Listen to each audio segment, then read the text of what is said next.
Hello everyone, मेरा नाम Prince है और आज हम लोग करने वाले हैं, जैसे कि मैंने कहा था, सिमिलैरिटी का लेक्चर नंबर 3 को कंटिन्यू करते हुए ये है सिमिलैरिटी लेक्चर नंबर 4, जहाँ पर हम लोग करेंगे maps and models. Very important topic. हर साल एक सवाल आता है 4 नंबर के लिए, आपको मिलेगा ही मिलेगा सेक्शन बी में, so you can not skip this. अगर आप similarity as a chapter skip भी करते हैं तो इस टॉपिक को प्लीज़ स्किप मत करेगा, बिकॉज इससे एक्सपेक्टेड क्वेश्चन होते ही होते हैं। एंड ऑफ कोर्स कहना चाहिए तो ये भी बोलूँगा यार, सिमिलैरिटी स्किप करने वाला चैप्टर नहीं है, because you expect a question from this 4 marks and then similarity of triangles, area of triangles, BPT, ये सबसे भी आप लगभग 1 से 2 सवाल तो एक्सपेक्ट कर सकते हैं। तो मैक्सिमम वेटेज इस चैप्टर का लगभग 10 नंबर होता है। ठीक है, तो बेसिकली मैप्स एंड मॉडल्स होता क्या है मैं समझाता हूँ आप लोग को। क्वेश्चन इसके बहुत आसान होते हैं, मतलब ऐसे चुटकी बस बजाते हुए हो जाएगा। तो मैप्स मतलब समझ रहे हो, जोग्राफिकल वाला ही मैप है। तो फॉर एग्जाम्पल एक बड़ा सा प्लेग्राउंड कंस्ट्रक्ट होने वाला है, राइट।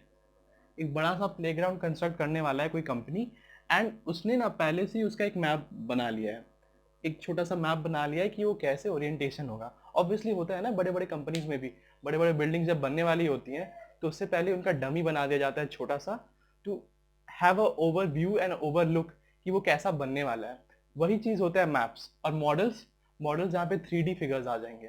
मैप्स मतलब 2D, मैप्स 2D है। तो पहले 2D समझाता हूँ।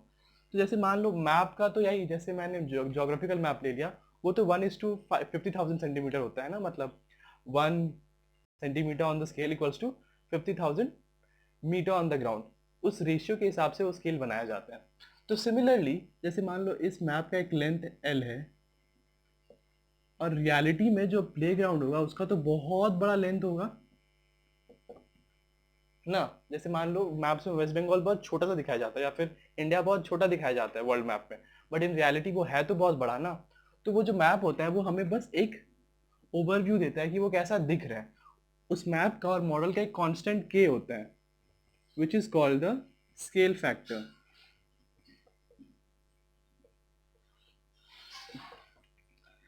स्केल फैक्टर का मतलब यह है कि ये कहना चाहता है कि मान लो इंडिया इतना बड़ा है, अमेरिका उससे इतना छोटा है, तो मैप में आपने उससे क्या देखकर इंडिया को उससे इतना बड़ा रखा है या फिर अमेरिका को उतना छोटा रखा है, वो सब चीज़ देखना पड़ेगा ना, राइट। वो होता है स्केल फैक्टर, कि मैं एक पॉइंट ऑफ एरिया को एक क्या देता हूँ, मैं इसको सिंबलाइज कर देता हूँ, मैं इसको एक ऐसा यूनिट टाइप में दे देता हूँ, that is called the scale factor. Standardise कर देता हूँ, yes that's the word, standardise कर देता हूँ। इसका मतलब उसको एक फिक्स दे दिया नंबर, उसके बेसिस पे उसका रियल वैल्यू फाइंड किया जाता है, और उस स्केल फैक्टर को कहा जाता है के, मैप के लिए। तो फॉर एग्जाम्पल अगर मेरा मैप का लेंथ L है, तो रियलिटी में उस प्लेग्राउंड का लेंथ क्या होगा, स्केल फैक्टर इंटू एल, के into L will be my length. Yes, हाँ, सिंपल, बहुत आसान। कोई क्वेश्चन मेरे को कोई कहे कि मैप का मेरा ब्रेथ है बी, तो इन रियलिटी उस प्लेग्राउंड का ब्रेथ कितना है, ब्रेथ इन रियलिटी है के फैक्टर इनटू द मैप का ब्रेथ, ये है उसका रियल ब्रेथ। इसका एरिया कोई कहता है मेरे को कि मैप का एरिया मेरे को दिया हुआ है 400, जो भी है स्क्वायर यूनिट्स, ठीक है। तो इन रियलिटी क्या होगा उसका एरिया, अब देखो, लेंथ एक सिंगल नंबर से बन रहा था, सिमिलरली ब्रेथ भी, बट एरिया तो प्रोडक्ट होता है ना लेंथ और ब्रेथ का, इसलिए यहां पर के बदले के स्क्वायर आ जाएगा, के square into area of the map, उसके बराबर होगा रियलिटी का एरिया। यही होता है मैप्स। और मॉडल सिमिलर चीजें होता है, मॉडल में बस लेंथ ब्रेथ हाइट आ जाता है, या फिर वॉल्यूम आ जाता है, नहीं तो सिमिलर चीज होते हैं। तो जैसे मान लो मैंने एक 3D फिगर बनाया,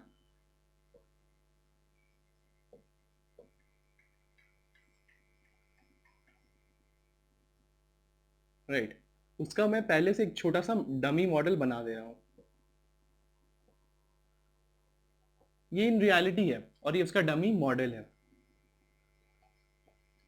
इस मॉडल का भी जो स्केल फैक्टर है वो है स्केल फैक्टर के।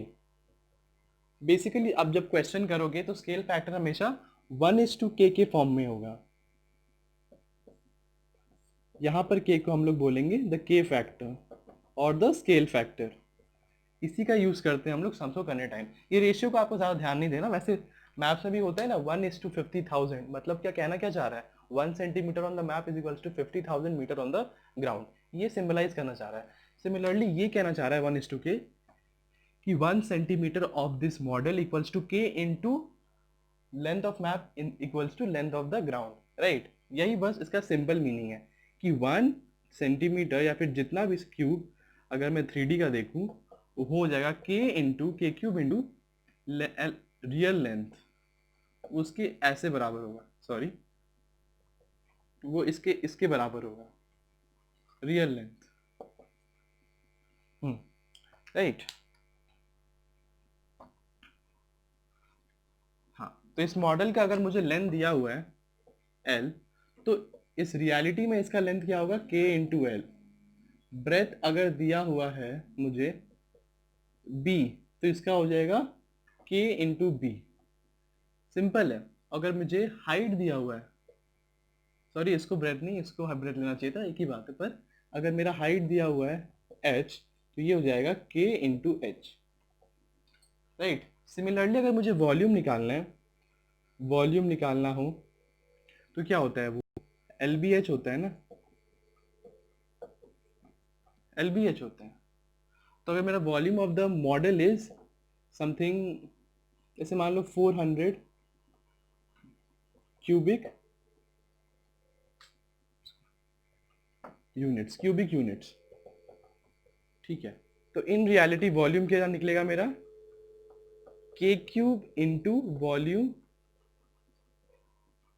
Of the model. तो बस सिंपल है, अगर स्क्वायर यूनिट है तो क्या करना है मेरे को, स्क्वायर यूनिट में इसको के स्क्वायर के साथ उसका एरिया निकालना है। अगर वॉल्यूम दिया हुआ है तो के क्यूब करके उसका वॉल्यूम निकालना है, बिकॉज वॉल्यूम में मेरे 3 पैरामीटर्स आ जाते हैं। और अगर लेंथ ब्रेथ हाइट है, इसमें तो सिर्फ एक पैरामीटर है, इसलिए के इंटू एल, के इंटू बी और के इंटू एच, बस इतने ही है। बहुत आसान था ये। इसके सम की तरफ चलते हैं, बहुत ईजी क्वेश्चन होते हैं। तो पहले क्वेश्चन की तरफ बढ़ते हैं। On a map drawn to scale 1:40,000 a rectangular plot of land ABCD, AB का वैल्यू दिया हुआ है, BC का वैल्यू दिया हुआ है। एक्चुअल डायगोनल फाइंड करना है हमें प्लॉट का in kilometre and area of the plot in square kilometre. तो चलो बनाते हैं। हाँ, तो this is A B C and D, ठीक है। This is 8 centimetre, this is 6 centimetre, तो this is also 6 and this is 8, ठीक। रेक्टेंगल है तो 90 होता है ये। मेरे को डायगोनल फाइंड करना है, एक्चुअल डायगोनल। तो पहले यहाँ पे लिख दो आंसर में कि मेरा स्केल फैक्टर क्या है। माई स्केल फैक्टर इक्वल्स टू 40,000 के, राइट।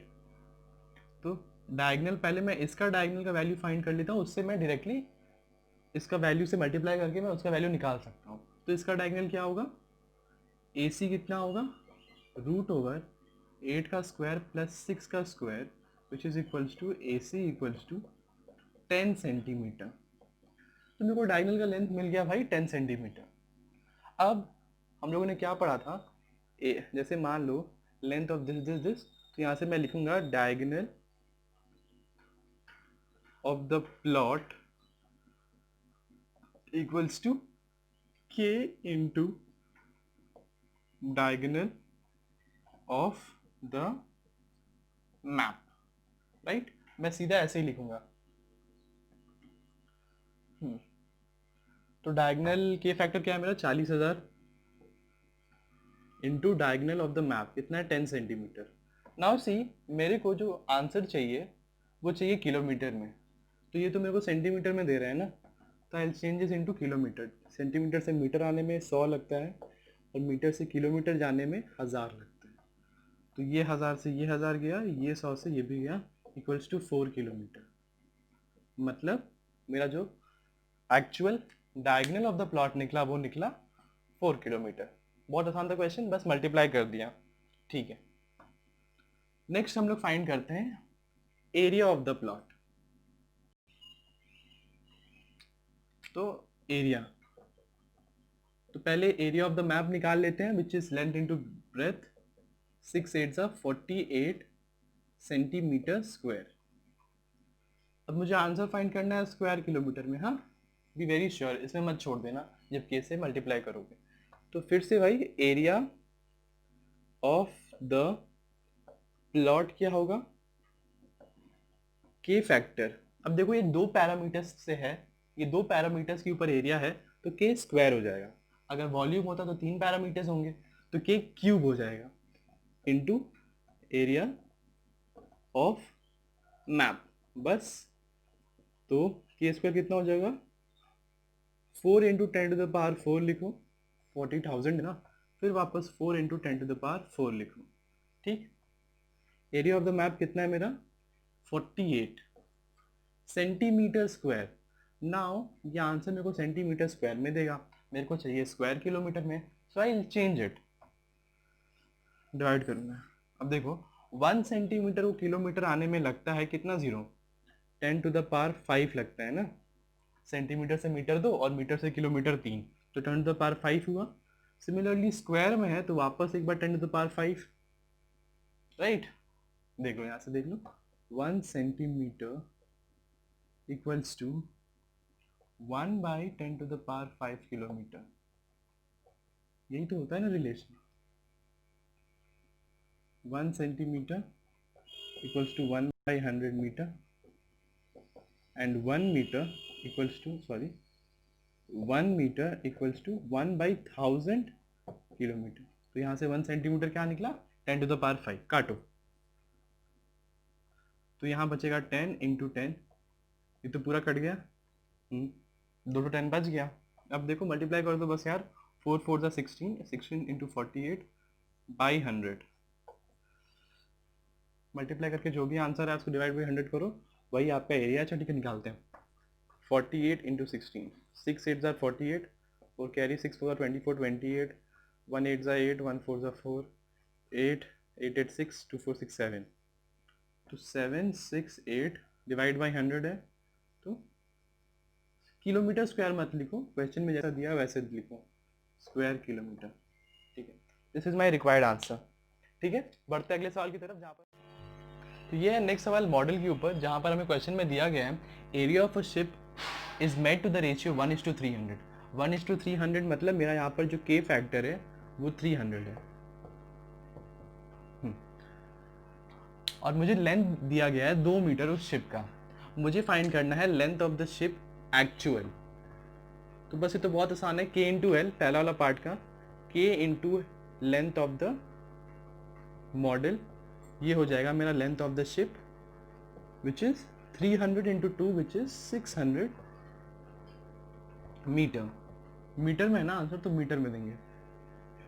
सेकेंड पार्ट, मुझे यहाँ पर दिया हुआ है area of the deck of the ship is 1,80,000 metre square. मेरे को फाइंड करना है, find the area of the deck of the model. मतलब यहाँ पर रिवर्स हो गया, यहाँ पर मुझे शिप का एरिया दे दिया और मेरे को मॉडल का एरिया निकालना है, ठीक है।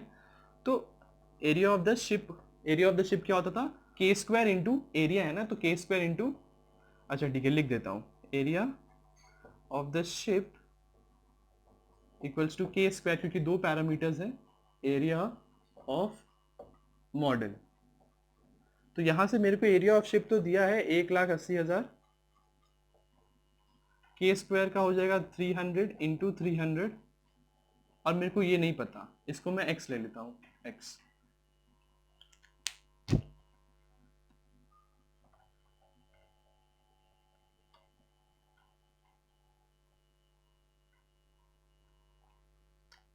तो यहां से x का वैल्यू क्या आएगा, 1,80,000 डिवाइडेड बाई 300 इंटू 300, गए 18/9, 2 मीटर स्क्वायर, ये मेरा मिला area of the model, 2 metre square.